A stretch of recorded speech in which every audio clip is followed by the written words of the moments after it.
شب قدر کی عبادت 1000 مہینوں کی عبادت سے بہتر اگر کیلکولیشن کی جائے تو 1000 مہینے 83 ایئرز کے برابر بنتے ہیں۔ گویا جس خوش نصیب عورت نے شب قدر کی عبادت کر لی اس کو 83 ایئرز عبادت کرنے کا ثواب مل گیا۔ گویا پوری زندگی کی عبادت کا ثواب ایک رات میں حاصل ہو گیا۔ یا اللہ، یہ کام کتنا آسان! مگر پھر بندہ سوچتا ہے کہ سال کے 365 دن اور 365 راتیں، تو ہم تو اتنا نہیں جاگ سکتے کہ شب قدر کو تلاش کریں۔ تو نبی علیہ السلام نے بتلا دیا کہ شب قدر رمضان المبارک کی راتوں میں ہوتی ہے۔ گویا 365 سے کام سمیٹ کر 30 راتوں میں کر دیا گیا۔ پھر بندہ سوچتا ہے جی 30 راتیں تو جاگنا بڑا مشکل۔ تو نبی علیہ السلام نے بتلا دیا کہ دیکھو بھائی، رمضان کی آخری عشرے میں وہ رات ہوتی ہے، گویا 10 راتوں میں کام سمیٹ دیا گیا۔ پھر ذہن سوچتا ہے کہ ہم تو بہت کمزور ہیں، 10 راتیں جاگنا بھی مشکل۔ تو نبی علیہ السلام نے اور گیس لگا دیا، فرمایا کہ آخری عشرے کی طاق راتوں میں تلاش کرو۔ گویا 21، 23، 25، 27 اور 29 یہ کل 5 راتیں ہوئیں۔ اب بتائیں کہ اپنی بخشش کروانے کے لیے اور ساری زندگی کے گناہ بخشوانے کے لیے 5 راتوں میں عبادت کرنا کون سا مشکل کام ہے؟ یہ تو کمزور آدمی بھی کر سکتا ہے، بیمار بھی کر سکتا ہے، معذور بھی کر سکتا ہے، ہر بندہ کر سکتا ہے 5 راتیں جاگنا۔ پھر اگر کوئی سوچے کہ جی پوری رات جاگنا تو بڑا مشکل، تو نبی علیہ السلام نے مزید آگے بتا دیا کہ اس رات میں ایک خاص وقت آتا ہے جب جبریل علیہ السلام فرشتوں کو لے کر زمین پر آتے ہیں۔ تنزل الملائکۃ والروح فیہا بإذن ربہم من کل امر سلام۔ تو وہ خاص نور کا وقت ایسا ہوتا ہے کہ اس وقت میں اگر کوئی عبادت کرے تو اس کی عبادت قبول، 83 سال کا ثواب۔ اب سوچ آتی ہے کہ یا اللہ، ہمیں کیا پتا کہ رات کے کس وقت میں وہ نور کے لمحہ شروع ہو؟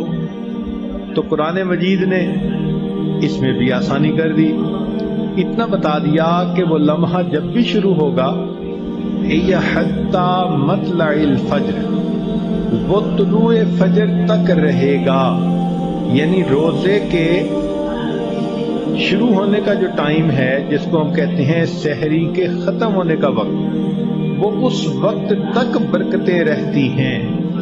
تو یہاں سے معلوم ہوا کہ اگر ہم آخری عشرے کی راتوں میں سحری وقت ختم ہونے سے آدھا گھنٹہ پہلے ختم کر لیں اور آدھے گھنٹے میں ہم چند رکعت نفل پڑھ لیں، استغفار کر لیں، کلمہ پڑھ لیں، قرآن مجید پڑھ لیں اور پھر اللہ تعالیٰ سے دعا مانگ لیں، تو معلوم ہوا کہ وہ جو بھی کوئی رات ہوگی اس کی برکت جب بھی شروع ہوگی تو اس نے طلوع فجر تک تو رہنا ہی ہے۔ تو گویا اس طرح ہمارے لیے لیلۃ القدر میں ثواب حاصل کرنا آسان ہو گیا۔ تو یوں دیکھیے کہ نظر آتا ہے بڑا مشکل، لیکن اگر کرنا چاہو تو کتنا آسان۔ اس کی مثال ایسے کہ ایک بندے نے خواب دیکھا کہ تم گھر سے باہر نکلو اور جو چیز تمہیں نظر آئے تم اسے کھاؤ گے تو تمہارا مقصد پورا ہو جائے گا۔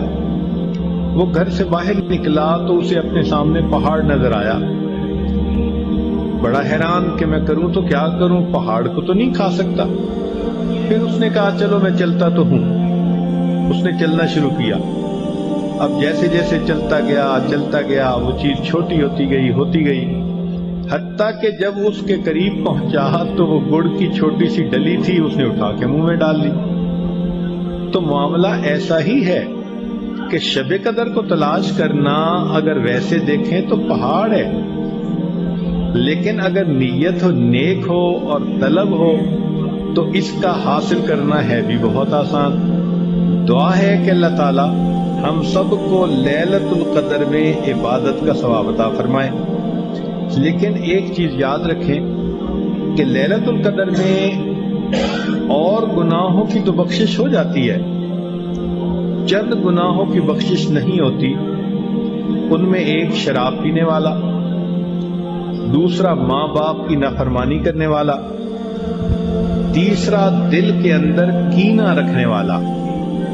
اب یہ جو کینہ رکھنے والا گناہ ہے یہ بہت عام ہے۔ کینے کا مطلب یہ ہوتا ہے کہ دل میں دشمنی، بیر، حسد کسی کے بارے میں رکھنا۔ مردوں میں بھی یہ چیز بہت ہوتی ہے اور عورتوں میں اس سے بھی زیادہ ہوتی ہے۔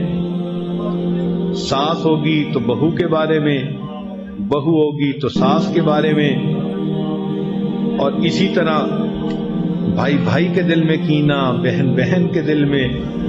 آج کل شیطان نے کچھ معاملات ایسے ہمارے الجھا دیے کہ جتنے قریبی رشتے ہیں ان میں اتنی پیچیدگیاں پیدا کر دی۔ تو دلوں کے اندر یہ جو کھوٹ آ گیا، اس کی وجہ سے انسان کی پھر بخشش نہیں ہوتی۔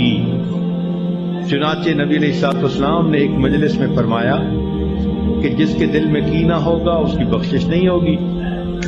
ایک نوجوان کھڑا ہوا، اس نے کہا اللہ کے نبی صلی اللہ علیہ وسلم، میرے دل میں خالہ کے بارے میں ایک بات ہے جو نکلتی نہیں۔ فرمایا جب تک دل سے نہیں نکالو گے بخشش نہیں ہوگی۔ تو وہ نوجوان صحابی گئے، خالہ سے جا کر معافی مانگی، صلح و صفائی کی، واپس آئے تو نبی علیہ السلام نے فرمایا کہ اب اللہ تعالیٰ تمہاری گناہوں کی بخشش فرما دے گے۔ تو ہمیں بھی چاہیے کہ رمضان مبارک کے ان راتوں میں اگر ہمارے دل میں کسی کے بارے میں کوئی رنجش ہے بھی تو ہم معاف کر دیں۔ بھئی اللہ رب العزت نے بھی تو ہمیں معاف کرنا ہے نا، تو اس معافی کے بدلے اگر ہم معاف کر دیں تو یہ کام کتنا آسان ہے کہ اللہ بس آپ سے ہم معافی چاہتے ہیں، آپ ہمیں معاف کر دیجئے، اور آپ کے بندوں کے بارے میں جو ہمارے دل میں رنجشیں ہیں ہم ختم کر دیتے ہیں۔ تو یہ ایک سودا کرنے والا ہے جس کو کر لینا چاہیے۔ اور ایک قطع رحمی کرنے والے کی بھی بخشش نہیں ہوتی۔ قطع رحمی کرنے سے مراد یہ کہ جو رشتے ناطے توڑتا ہے۔ بعض لوگوں کو عادت ہوتی ہے ذرا سی بات پہ بھائی سے بولنا چھوڑ دیا، بہن سے بولنا چھوڑ دیا، خالہ سے بولنا چھوڑ دیا، اس سے چھوڑ دیا۔ یہ جو قریبی رشتوں کو توڑنا ہے یا ان کو چھوڑنا ہے اس کو قطع رحمی کہتے ہیں۔